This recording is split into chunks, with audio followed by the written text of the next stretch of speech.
Potential Maxx Crosby to the Ravens deal fell through due to medical concerns. Crosby spoke on how he found out about the trade falling through on his podcast, The Rush. Well, something doesn't sound right about that. That's Maxx Crosby's perspective, Doggy. How much criticism do you give the Ravens for how this whole thing played out? More now after what I heard there. First off, I hated the Costa's comments last week. I'm gutted by the decision. What do you mean you're gutted? You didn't lose a dog. You know, a dog ain't run. Exactly. Gutted. That really bothered me. I mean, nobody wants to hear from him. I'm gutted. Secondly, they knew he had the surgery. Mm-hmm. It wasn't like they made a trade for a guy who was healthy and they found out he had a bad knee. He already had the surgery. And three, I mean, somebody reported, was it Rossini did a great job, that he was on the phone with Hendrickson when he was in there with the freaking team. So the Ravens here, the more you think about it, and I trust Crosby, who's been a great player, they are completely out of line. And that GM, he did a bad job. He traded for a guy that he knew he was hurt. He didn't even bother to hang out with him. The guy shows up and he's on the phone with somebody else, and he tells me he's gutted after the scenario. I'm down on the Ravens. Steve? I completely agree with Doggy, and here's where, first of all, I totally agree with him about the Costa. You know, you're gutted, please. You didn't lose anything. Stop that nonsense. Ain't nobody falling for that. That's number one. Number two, Crosby, you knew he was injured before you made the deal. You knew what the situation was. And so to know that, and then to renege on this deal after flying him and his wife to Baltimore, I thought, and considering the way they handled it, obviously it leaves a bad taste in our mouth, both myself and Doggy. Clearly it was a situation where Trey Hendrickson had overpriced himself, and you didn't think you were going to get him.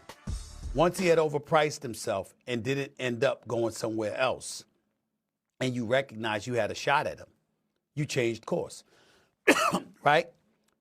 You didn't reach an agreement in writing, so it's understandable, but say so. Instead, what you did was you put stuff out there leaning on the physical, thereby hampering the Raiders' ability to move Maxx Crosby and to get the kind of assets for him that they were scheduled to get from Baltimore, right? So you hurt the Raiders. You hurt Maxx Crosby's potential marketability. And why? Because you wanted Trey Hendrickson and it was a better deal for you. There had to be a better way to do business. The Baltimore Ravens didn't handle it that way, and I think that is what's Bush League about all of this. DeCosta can try to explain his way out of it until the cows come home. Nobody's buying it. We can all see exactly what transpired here. You had a chance to get Trey Hendrickson, and you wouldn't have to give up 2 first-round picks in order to do it. And that was a better option for you than Maxx Crosby. So you reneged on the Maxx Crosby deal, but you had no problem with him being thrown under the bus in a way that affect his potential marketability or that of the Raiders being able to get equitable compensation comparable to what you had promised them for Maxx Crosby. Mm-hmm. That is what the bottom line is. And the trade from the Dolphins' standpoint. Well, look, they are really kind of tearing this thing down to the studs, right? I mean, we all hear that analogy all the time as far as when a new regime comes in, coach and general manager, and the team has not had success, that they wind up trading off all of their valuable assets and really trying to start over from scratch. That's what they're doing here. Here's the problem that you have with it, though, okay? And that is when you bring in a young quarterback like Malik Willis, you're going to have to build up things around him in order to get a real accurate assessment about what exactly do you have in this young man.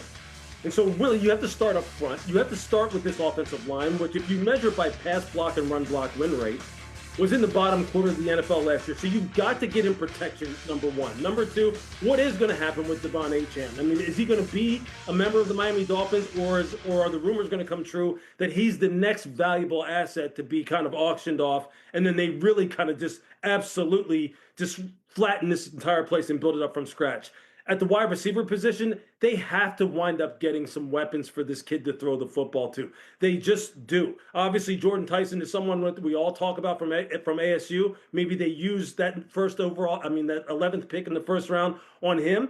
Look, I like Kenyon Sadiq from Oregon. That you have then a tight end in the middle of the field who also has 4-position versatility to be able to become your best friend right out of the gate. A guy who has 4.3 speed, plus vertical jump, who's just an all-around threat.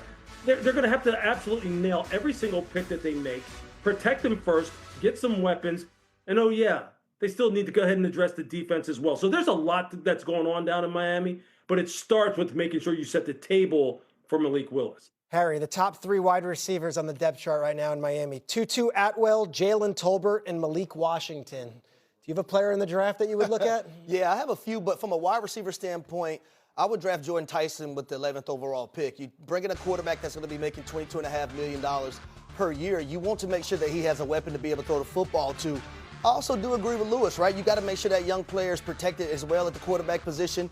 So Francis Maui-Noah, a guy who played at the University of Miami. They played in the national championship, although they lost it.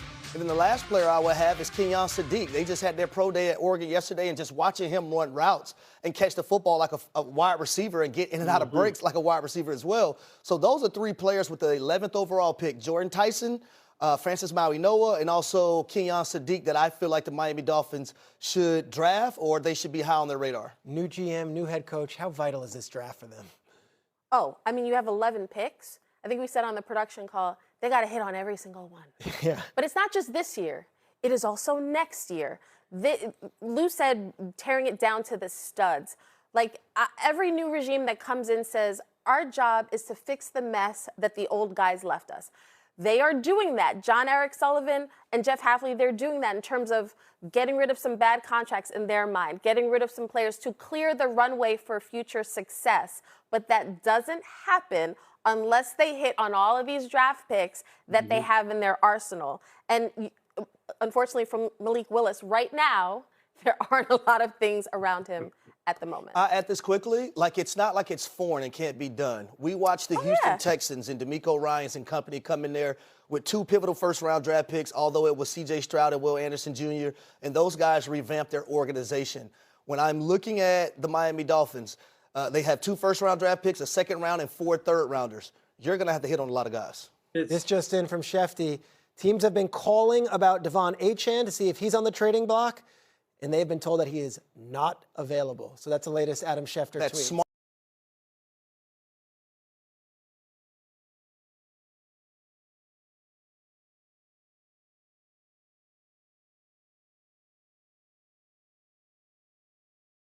You are a conspiracy theorist about the deterioration of the Maxx Crosby deal. You go to the place that Smalls and I have gone to, which is, why did they wait 5 hours to say hi to him? I don't know. It's not funny, but the funniest thing listening to him was when he was like, and then I landed in D.C. and I had to drive 2 hours. Yes. I was like, no direct flights. I was like, that's how I travel to get to Baltimore. Truly. Maxx Crosby should not be on the Kmart travel plan. For two first-round picks? Kevin, like, that is, when I have to cover the Ravens, I'm always like, ugh. I gotta fly to DC, and then you gotta figure out, because BWI, you cannot get like a direct flight or any of the normal airlines. Yeah, I was gonna say, you can, but you don't want to go on those airlines. No So shade. this was a red flag for you too, the way I was shocked because I was just thinking you would send a PJ. Yeah. You're gonna give two up first-round picks for somebody. Yes. I like literally the whole entire Ravens contingent I would expect would be on the PJ to get him and bring him back. Great Now, point. in fairness to the Ravens, Maxx Crosby is saying all this stuff. They can't talk about it now. Like, I mean, he's back with Vegas, and you know they've moved on.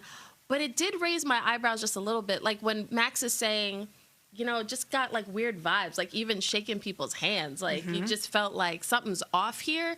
Like the Ravens have never given up this type of compensation ever. So I'm expecting like balloons, circus animals. Like I am expecting outside the facility. Marching like band, this perhaps? is A hibachi chef attacking like you. all the things. Like Kmart at my house. Okay. That was fun. Yeah. You said everybody was at your house, not just Kmart. Let's just make Like it would have been so wrong if you came over. Well, I mean, for the viewing audience, we just want to clarify that it wasn't just my wife me. loves you, but all right, go ahead. She is a saint. All right. Another conversation we're offline. So yeah, Kevin, like I just expected the reaction, the reception to be way different, and for Maxx Crosby to feel like he wasn't the most coveted off-season item just felt very bizarre. I'm sure Kevin feels the same way, right? I was very confused at the reaction that the Ravens had. The only thing I can think of, Kmart, is that we've all covered this league for a long time. It's very rare a player gets traded this quickly after surgery. Yeah. The only thing I can think of, if I'm defending the Ravens' reaction to it, I don't believe most of the conspiracy theories, but if I'm defending the reaction, they wanted to see, possibly, what the medicals looked like before all that. Wouldn't it have even been a little more embarrassing if they had the balloons, then they called it off? Maybe they wanted to get in there, see what the meniscus surgery recovery looked like, and then go from there. That, if I had to defend them on anything, I don't think I do, I would throw that out there. This isn't a 28-year-old coming off of meniscus surgery, and they needed to see what it looked like. Fair. Agree on that, guys. My thing is, again, the compensation. So hefty. Yes. So soon after he undergoes surgery that you kind of are making this trade with your eyes to the season and what he, projects to be for you in this defense. A little surprising that they would hold off on the mariachi band and the circus animals, before they see the medicals. I don't know. Surprising. Yeah, the whole thing was a little sus to me. I need some clarification on the timeline here, okay? But let's go down south, Kmart. Dolphins bring in Malik Willis, and no one else is there. They move